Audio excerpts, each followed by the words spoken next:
They kept saying, family helps family, while I helped pay my golden sister's mortgage.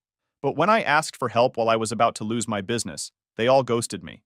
When I survived and my business started booming, suddenly they wanted back because family helps family. So I shut them down real quick. My name is Russell, and I'm 36 years old. For most of my life, I believed in the phrase, family helps family, because that's what my parents drilled into me from childhood. What I didn't realize until much later was that this rule only seemed to apply when I was the one doing the helping. I run a small digital marketing agency in Portland. Nothing flashy, but it pays the bills. I started it 5 years ago in a converted warehouse downtown with 2 employees, Jessica and David. We help local businesses establish their online presence. It's not glamorous, but it's steady, and I'm good at it.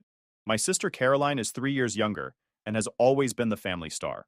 Where I'm methodical and quiet, she's charismatic and bold. Where I chose steady work and gradual growth, she swung for the fences with big dreams and bigger risks. Our parents celebrated this difference, calling her ambitious and driven, while describing me as reliable and practical, words that sound like compliments but feel like consolation prizes. Growing up, the favoritism was obvious. Caroline got fancy dance lessons while I got hand-me-down soccer cleats. She got a new car for her 16th birthday. I inherited Dad's temperamental pickup truck. Her graduation party was a catered affair with 50 guests. Mine was a backyard barbecue with hamburgers and store-bought cake. The message was clear. Caroline was special, and I was steady. Caroline works in real estate. At least she did when the market was good. She's the type who can sell ice to an Eskimo, which served her well during the boom years. She bought a beautiful 4-bedroom house with granite countertops, drove a leased new BMW, and lived the lifestyle that made our parents beam with pride at family gatherings. Every Sunday dinner became Caroline's showcase. She'd regale us with stories of million-dollar listings and celebrity clients while our parents hung on every word. When I shared updates about my business, conversations would shift back to Caroline within minutes. "That's nice, Russell," Mom would say when I mentioned landing a new client. "Caroline, tell us more about that waterfront property." I was the steady one, the backup plan, the reliable foundation. And for years, I accepted that role without question, not realizing that foundations get walked on and eventually taken for granted. The trouble started 2.5 years ago when the real estate market cooled. Caroline's income dropped dramatically, and suddenly those big risks didn't look so smart. The mortgage became a nightmare. BMW payments turned stressful, and for the first time in her adult life, Caroline faced real financial pressure. I noticed the change during Sunday dinners. Caroline, who usually dominated conversations, became quiet and withdrawn. She'd pick at her food and check her phone constantly, her confidence replaced by anxious energy. The crisis hit when Caroline showed up at my apartment unannounced one October evening. She stood outside in yoga pants and an oversized sweater, a far cry from her usual polish. "Can I come in?" she asked, her voice smaller than I'd ever heard it. She collapsed on my secondhand couch, looking around my modest apartment like she was seeing it for the first time. "Russell, I'm in trouble. Financial trouble. I haven't closed a deal in 3 months. I'm behind on everything. Mortgage, car payments, credit cards." She showed me a spreadsheet on her phone. The numbers were brutal. Nearly $20,000 in arrears, with the bank already sending default notices. "I need $15,000 just to bring the mortgage current," she said, eyes welling up, "or I'm going to lose the house." We talked for 2 hours. I helped her prioritize debts and ran my own numbers the next morning. My business was stable, savings healthy. I could help, but it would mean putting my expansion plans on hold. That's when the family meetings started. The first Sunday dinner felt different, more formal, like a board meeting. Mom made Caroline's favorite pot roast. Dad opened special wine. They were trying to be supportive, but tension filled the room. "I need $15,000 to avoid foreclosure," Caroline finally said, voice breaking. After discussing her depleted savings and exhausted options, that familiar silence fell. Our parents exchanged glances. They were comfortable but not wealthy. 15,000 was significant money for them. That's when all eyes turned to me. "Russell," my mother said in that gentle tone she used when she wanted something, "your business has been doing well, hasn't it?" I shifted uncomfortably. "It's doing okay. We're growing steadily." I didn't mention that growing steadily meant I was barely breaking even most months, plowing every extra dollar back into the business. "Family helps family," my father added, deploying the golden rule like a moral weapon. "Caroline would do the same for you if the situation were reversed." Would she? I wondered. When I was starting my business and working 18-hour days while living on instant ramen, Where was her support? When I couldn't afford to replace my broken laptop and was doing design work on a machine that crashed every 20 minutes, where was her offer to help? But looking at Caroline's tear-stained face, those thoughts felt petty. She was still my little sister. How much would you need each month? I asked. Her head snapped up, hope flooding her features. The mortgage is $3,200 a month. If you could help with half of that, just temporarily, I could manage the rest. $1,600 a month. I did quick mental calculations. My rent was $1,200, business expenses $2,000, personal expenses maybe $800 if I was careful. It would be tight but manageable. And this would be temporary? I asked. 6 months, max, Caroline said quickly. The market always recovers. I just need to get through this rough patch. The weight of their expectations settled on my shoulders, like a familiar burden. Okay, I said. I can help. The relief was palpable. Caroline burst into tears and hugged me while my parents beamed with pride. For a moment, I felt like the hero of the story. This means everything to me, Caroline whispered. I won't forget this. Ever. That was the beginning of a 2.5-year arrangement that nearly destroyed my business. The first few months weren't terrible. I set up automatic transfers, and Caroline seemed to be trying hard, calling with updates on potential deals that always seemed promising, but never materialized. I've got 3 properties going to market, she'd tell me during check-ins. One of them is definitely going to close. But months turned into seasons, and the big sales never came. Every sure thing fell through. Financing collapsed, inspections revealed problems, buyers got cold feet. The temporary $1,600 became $1,800 when she needed roof repairs, then $2,000 when property taxes came due. It's just this once, she promised. It's actually saving money in the long run. By month 8, I felt the real strain. Jessica had been asking about a raise. She'd been with me 2 years and deserved it. David needed new software costing $300 monthly. I had to tell them both to wait. The reliable son was slowly going broke while keeping his sister's dream house afloat. The worst part was turning down opportunities to expand. A local brewery wanted us to handle their complete rebranding, a project that would have been worth $15,000, but I couldn't take it on because I didn't have the cash flow to hire the freelance photographer and videographer we'd need. A tech startup offered us a retainer that would have provided steady monthly income, but I had to decline because I couldn't afford to hire the additional staff to service the account properly. Every month, as I transferred $1,600 or more to Caroline, I watched potential grow slip away. My business was treading water instead of swimming forward, and I was starting to feel resentful about it. But every time I considered bringing it up with Caroline, she'd call with news of another almost deal that was surely going to come through next month. When my own office lease came up for renewal after a year of supporting Caroline, the landlord wanted to increase the rent by $400 a month. In a normal year, I would have been able to absorb the increase or negotiate from a position of strength. Instead, I had to beg for a smaller increase and agree to sign a 3-year lease to get it. Business must be tough, the landlord commented as we signed the paperwork. Usually, tenants in your position are looking to expand, not lock in longer terms to avoid increases. He was right, of course. My business should have been expanding. Instead, Caroline's crisis had become my crisis, and her temporary problem had become my permanent limitation. But every time I brought up the subject with Caroline, she had a new excuse and a new promise. The market was taking longer to recover than anyone expected. Interest rates were affecting buyer behavior. The election was making people cautious about major purchases. There was always a reason why this month was different, why next month would be better. Meanwhile, our parents continued to praise both of us at family gatherings. Caroline for working so hard during difficult times, and me for being such a good brother. The praise felt hollow, especially when I noticed that they never asked Caroline when she planned to start paying me back. But they regularly asked me how my business was doing, always with the clear subtext of whether I could continue supporting her. You're doing such a good thing, Mom would tell me privately. I know it's not easy, but Caroline really needs this.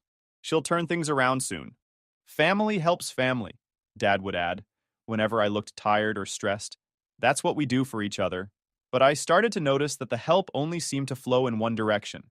When I mentioned that I was looking for new clients, no one offered to make introductions. When I talked about the challenges of growing a small business, the conversation would quickly shift to Caroline's struggles, which were apparently more pressing and deserving of sympathy. The breaking point came in month 18, just as winter was turning to spring in Portland. I was in the middle of what should have been the biggest opportunity of my career. A large tech company, Novatech Solutions, had approached me about handling their complete digital marketing overhaul. They were launching a new product line and needed everything from brand positioning to social media campaigns to website redesign. It was a six-figure contract that would have transformed my business and set me up for years of growth. But to handle a client that size, I needed to expand quickly. I needed new equipment, additional software licenses, upgraded internet service, and most importantly, I needed to hire at least 3 new employees immediately.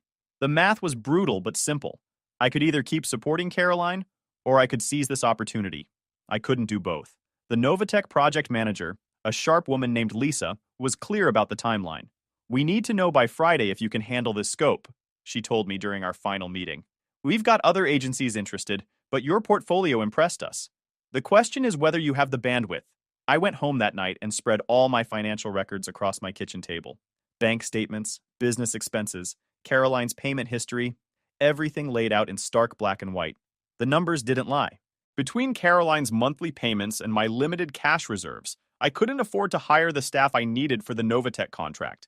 I couldn't even afford the equipment upgrades, let alone the payroll. But I also couldn't afford to pass up this opportunity. Novatech wasn't just a big contract.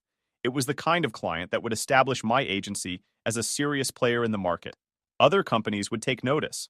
My existing employees would finally get the raises and career advancement they deserved. I could move to a better office, invest in better technology, maybe even start working fewer than 60 hours a week. The choice was between Caroline's comfort and my future, between my family's expectations and my own dreams, between being the reliable son who always puts others first and being the business owner who makes hard decisions for the greater good. I called a family meeting. We gathered again at my parents' house on a Sunday. But this time, the energy was different. I was the one who looked stressed, and Caroline seemed more relaxed than she'd been in months. She'd just signed a new client and was optimistic about her prospects. She was wearing a new dress, nothing expensive but new nonetheless, and her hair was professionally styled. "I need to talk to everyone about the arrangement with Caroline," I said, cutting straight to the point. Caroline's smile faltered slightly. "What about it? It's been 18 months now, and I have a situation with my business. I've got an opportunity that could change everything, but I need capital to make it happen. I need to redirect the money I've been sending Caroline toward this expansion." The room went quiet. My parents looked uncomfortable, and Caroline's face had gone pale. The pleasant family dinner atmosphere evaporated instantly. "What kind of opportunity?" Dad asked, his accountant's brain immediately focusing on the numbers. I explained the Novatech situation in detail, the scope of work, the potential revenue, the expansion requirements. I showed them the contract proposal on my phone, let them see the dollar amounts involved. By any objective measure, this was the chance I'd been working toward for 5 years. "How long would you need to stop the payments?" Mom asked, her voice carefully neutral. "Permanently," I said. "This was supposed to be temporary, remember? 6 months max. It's been 3 times that long." Caroline leaned forward, her voice rising. "Russell, you can't just cut me off. I still need help. The market's improving, but I'm not there yet. I've got deals in the pipeline that are going to close soon."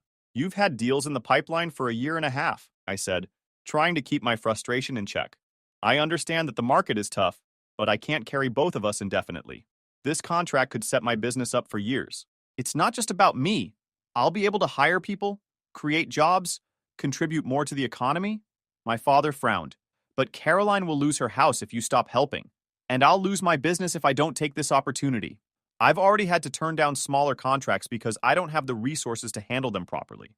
My employees haven't gotten raises in 2 years because I don't have the cash flow. I'm stunting my own growth to maintain Caroline's lifestyle." That last phrase hung in the air like an accusation, which maybe it was. Caroline's face flushed red. "Lifestyle?" she snapped. "You think I'm living some kind of luxury lifestyle? I'm barely keeping my head above water." "You're keeping your $3,200 mortgage and your BMW lease," I shot back. "When my business was struggling to get off the ground, I lived in a studio apartment and drove a 15-year-old Honda. I made sacrifices to build something sustainable." "That's different," Mom interjected. "You were young and single. Caroline has responsibilities, commitments. What about my responsibilities? What about my commitments to my employees, to my clients, to my own future?" That's when Caroline played her trump card, the phrase that had controlled my decisions for so long. "Family helps family, Russell. You've always said that. You can't just abandon me when I need you most." There it was again, the golden rule, but this time being used against me like a weapon. I looked around the table and saw the same expectation in everyone's eyes that I'd seen my entire life. I was supposed to sacrifice my opportunity for Caroline's stability. I was supposed to be the reliable one, the practical one, the one who put family first no matter the cost to myself. What if I could find investors for your expansion? Caroline suggested desperately. I know people in real estate development. They have money and they're always looking for good investment opportunities. I shook my head. I can't wait for maybes. This opportunity has a timeline. The client needs an answer by Friday. Either I can afford to expand or I can't.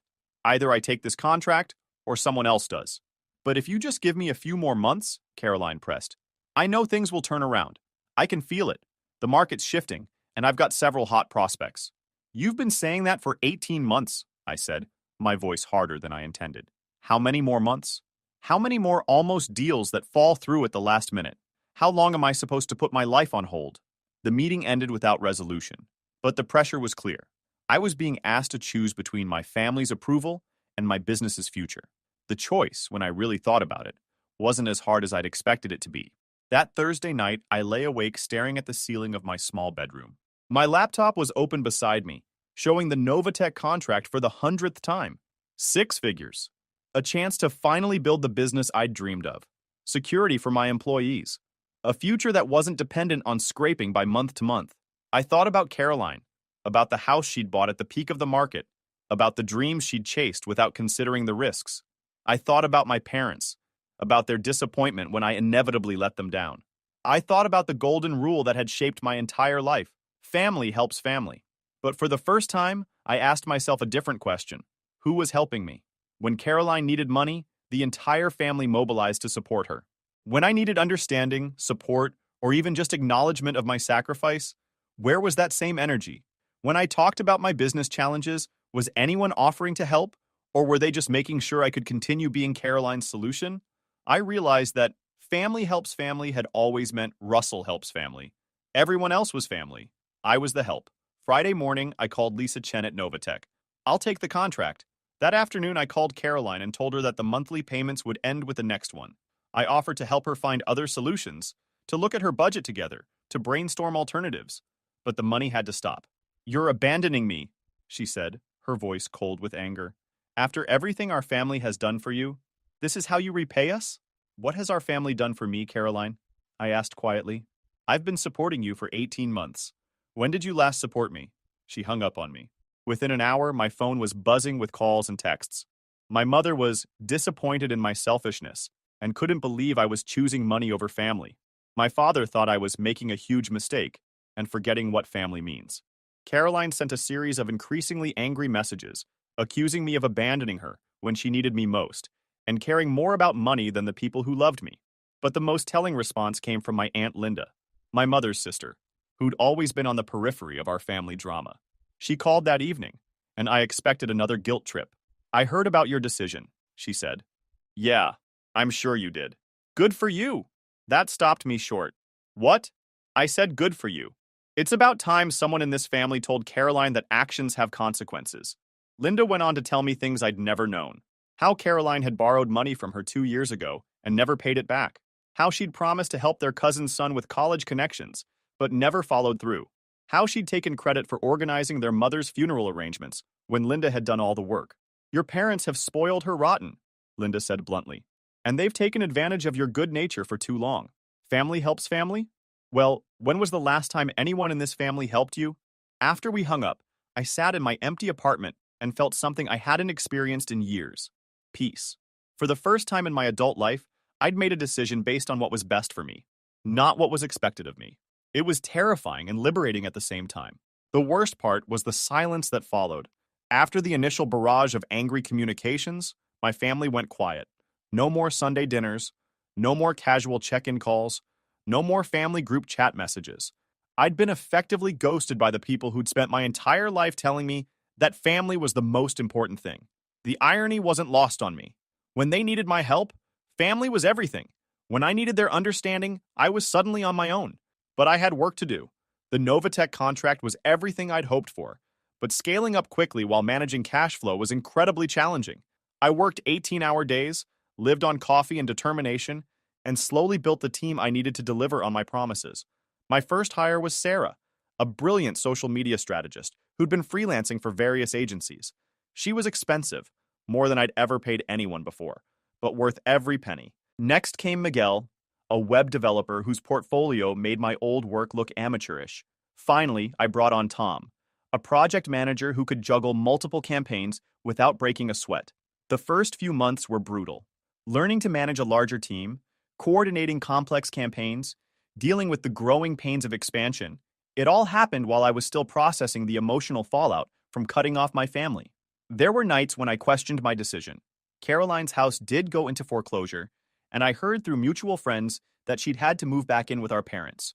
Part of me felt guilty, but a larger part of me was angry that my family couldn't understand why I'd made the choice I did. I threw myself into work with a focus I'd never had before. Maybe it was spite, maybe it was determination, or maybe it was just the realization that I was truly on my own for the first time in my life. Whatever it was, it worked. The Novatech client was thrilled with our work. Their product launch exceeded all expectations, and they credited our campaigns as a major factor in their success. They extended our contract and referred us to other companies in their network. Word spread in Portland's business community that my agency was the one to watch. Within 6 months, we'd moved to a larger office space in a trendy part of downtown. Within a year, my 3-person team had grown to 8 employees. We invested in top-tier equipment, subscribed to premium software suites, and started winning awards for our campaigns. By year 2, after cutting off Caroline's payments, we were one of the fastest-growing digital marketing agencies in the Pacific Northwest. I was featured in Portland Business Journal, invited to speak at marketing conferences, and fielding calls from companies wanting to acquire my agency. The business I'd nearly sacrificed to support Caroline was now worth more than I'd ever dreamed possible. My employees were thriving too. Jessica, who'd been patient about her raise request, was now my creative director, with a salary that reflected her contributions. David had become our lead developer and was building cutting-edge websites that other agencies tried to copy. Sarah, Miguel, and Tom had all been promoted as we'd grown, and each of them was earning more than I'd made in my best year before the expansion. We'd become the kind of agency that attracted the best talent, retained great employees, and delivered work that genuinely made a difference for our clients. I was proud of what we'd built, but more than that, I was proud of the decision that had made it possible. And that's when my phone started ringing again. The first call came from my mother on a Tuesday afternoon in late September. It was one of those crisp fall days in Portland when the leaves are just starting to turn, and I was in my corner office reviewing quarterly reports when my assistant told me I had a personal call. "Russell, honey, it's Mom." Her voice was different, warmer than it had been in 2 years, like the way she used to talk to me when I was a child and she needed me to do chores or help with something around the house. "Hi, Mom. I saw the article about your company in Portland Business Journal. We're so proud of you." I waited for more, but she seemed to expect a response. "Thanks. The photos of your new office are just beautiful. And 8 employees. I had no idea you'd grown so much." "Yeah, it's been a busy couple of years. Listen, I was hoping we could all get together. It's been too long since we've seen you. Caroline's been asking about you constantly. She feels terrible about how things ended between you two." I leaned back in my ergonomic office chair, a far cry from the folding chair I'd used when I was sending Caroline $1,600 a month, and looked out at the Portland skyline. 2 years ago, I would have jumped at the chance for reconciliation. Now I felt nothing but suspicion. Has she? Of course. She never stopped caring about you. We all miss you terribly. What do you want, Mom? Can a mother want to see her son? We were hoping you might come to Sunday dinner this weekend. Like old times. Like old times. When I was useful. I'll think about it, I said, and hung up. The calls continued throughout the week, each one more transparent than the last. Caroline left a voicemail saying she was so sorry, and that she never meant for things to get so messed up between us. She talked about how proud she was of my success, and how she'd always known I'd make it big someday. My father sent a text about being proud of my accomplishments and wanting to put the past behind us where it belongs. He mentioned that he'd been telling his clients about my agency's success and how he'd always known I was destined for great things. Even my Aunt Ruth, who I'd barely spoken to in 5 years, reached out to say the family missed me and that everyone was talking about my business success. The transparency of it all would have been funny if it weren't so pathetic. But curiosity got the better of me. I wanted to see what they thought they could accomplish, what their strategy was for getting back into my good graces. So I agreed to Sunday dinner. Walking into my parents' house felt like stepping back in time. The same furniture, the same smells from my mother's kitchen, the same family photos on the mantle, including several new ones of Caroline that had been added since I'd last been there. Notably absent were any pictures of me or my business success, despite Mom's claimed pride in my achievements. Caroline was there when I arrived, and she looked different, older, more worn down. The confidence and spark that had always defined her seemed dimmed, replaced by a nervous energy that reminded me of how she'd looked during her worst financial struggles. She hugged me awkwardly and mumbled another apology. "I'm so sorry, Russell. About everything. I know I handled things badly, and I've regretted it every day for 2 years." Dinner was a careful dance of small talk and forced cheer. They asked about my business, but in vague, surface-level ways that made it clear they'd done some research, but didn't really understand what I did. Nobody mentioned the previous 2 years or the contracts that had gone unanswered. It was as if they thought we could just pretend the separation had never happened. Mom had made pot roast, the same meal she'd served the night Caroline first asked for help. Dad opened a bottle of wine, probably the same brand he'd served that night too. The symbolism felt deliberate, like they were trying to recreate the family harmony that had existed before everything fell apart. "Your new office sounds amazing," Caroline said as we sat down to eat. "I drove by it last week. Very impressive location." "You drove by?" She blushed slightly. "I was in the area for a client meeting. The building is beautiful. You must be doing very well to afford space downtown." After dessert, Caroline's favorite chocolate cake, just like old times. My father cleared his throat in the way he always did when he was about to deliver a speech or make an important announcement. "Russell, we want you to know how sorry we are about how things went 2 years ago. We were all under a lot of stress, and we didn't handle the situation as well as we should have. Family should stick together through difficulties." I nodded but didn't respond. The apology felt rehearsed, like they'd practiced it beforehand. Caroline spoke up, her voice earnest. "I especially want to apologize. I know I took advantage of your generosity, and I'm grateful for everything you did for me. I should have been more understanding about your business needs." "Are you?" I asked. She looked surprised by the question. "Of course I am. You saved my credit, kept me from bankruptcy. I'll never forget that." "Then why did it take my business becoming successful for you to reach out? Why now, after 2 years of silence?" The table went quiet. My mother tried to smooth things over with her practiced diplomacy. "We just needed time to process everything, honey. Family disagreements are hard, and sometimes people need space to heal." "Family disagreements," I repeated slowly. "Is that what we're calling it?" My father leaned forward, using his reasonable business owner voice. "The important thing is that we're all here now. Family is family, and we want to move forward together." And there it was again. Family is family. The phrase that had controlled my decisions for so long, now being deployed to erase 2 years of abandonment. Caroline reached across the table toward me, her movements calculated and deliberate. "I've been thinking a lot about what you said before, about finding investors for business expansion. Well, now that your company is doing so well, maybe we could work together in some capacity. I've been developing some ideas for real estate ventures that might benefit from digital marketing expertise, and with your success and industry connections." The pieces fell into place with startling clarity. This wasn't about reconciliation or family healing. This was a business pitch disguised as an apology. They'd read about my success, done the math on what I was probably earning now, and decided it was time to rebuild our relationship. Not because they missed me, but because I might be useful again. I stared at Caroline for a long moment, then started laughing. Not a happy laugh, but the kind of bitter laughter that comes when you realize how completely you've been played. "You think I'm here to invest in your next venture?" "Not invest exactly," Caroline said quickly, her carefully prepared pitch stumbling over my reaction. "More like a partnership, a family business collaboration. You have the marketing expertise and business connections. I have the real estate knowledge and client relationships. We could help each other." My mother nodded enthusiastically. "It would be wonderful to have you two working together. Caroline has such innovative ideas, and you have the experience and resources to make them happen. It could be perfect. Like family helping family," Dad added, bringing the conversation full circle. I stood up from the table slowly. The same table where I'd agreed to help Caroline 2.5 years ago. The same table where I'd been made to feel guilty for prioritizing my own business survival. The same chairs where my family had sat in judgment of my choices and found me wanting. "Let me make sure I understand this correctly," I said, my voice calm but firm. "When Caroline needed help, family was everything. When I needed understanding and support to save my business, I was selfish and greedy. Now that my business is successful, suddenly we're family again, and you want me to fund Caroline's next venture." "That's not how it was," my mother protested, but her voice lacked conviction. "That's exactly how it was. I gave Caroline over $30,000 across 18 months. When I needed to stop so I could save my own business, you all cut me off completely. No calls, no visits, no support. Nothing. Caroline's face was flushed. We were hurt and angry. You abandoned me when I needed you most, right when I was starting to get back on my feet. I abandoned you?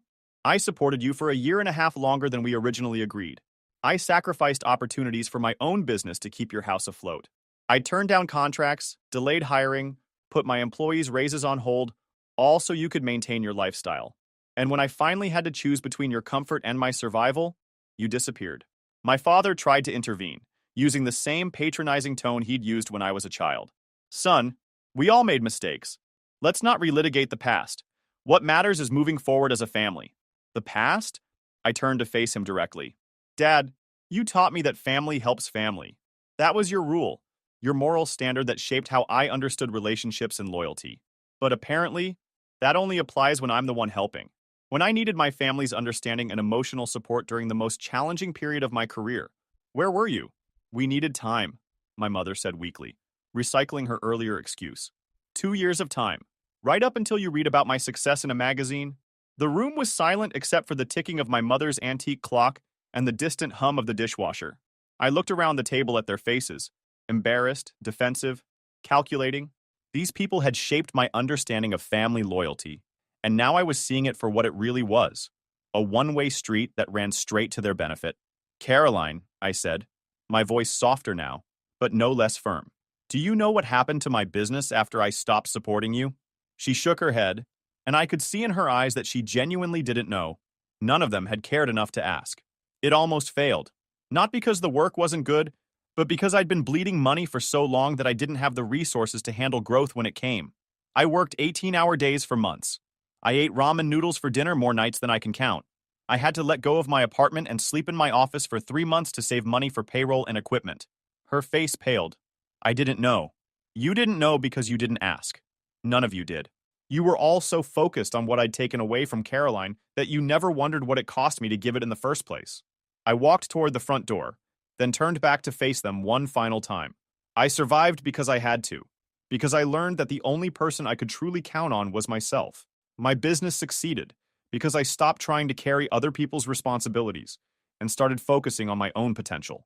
Russell, please, my mother said, standing up and reaching toward me. Don't leave like this. We're family. We love you. I paused at the threshold, my hand on the doorknob. You know what I've learned about family over the past 2 years? Real family supports you even when it's inconvenient. Real family celebrates your successes without looking for ways to profit from them. Real family doesn't abandon you when you make hard choices, and then show up with their hands out when those choices pay off. Caroline had tears in her eyes. So you're just going to shut us out forever? After everything we've been through? I'm not shutting you out. I'm just done pretending that our relationship is something it's not. You want to be family? Then be family. Call me because you want to know how I'm doing, not because you want something from me. Support my choices even when they don't benefit you directly. Show up for me the way you expected me to show up for you. I opened the door and stepped out into the cool Portland evening. The air smelled like rain and autumn leaves, clean and fresh after the stifling atmosphere inside. Family helps family, I called back to them one last time. But it goes both ways. I never heard from them again, at least not in the way they'd been calling. The desperate phone calls and transparent reconciliation attempts stopped completely. My mother sends birthday cards now, brief and polite messages wishing me well. Caroline sends occasional texts updating me on her life. She found a job with a property management company and seems to be doing okay financially. My father forwards business articles he thinks might interest me, usually with short notes like, "Thought you'd find this interesting."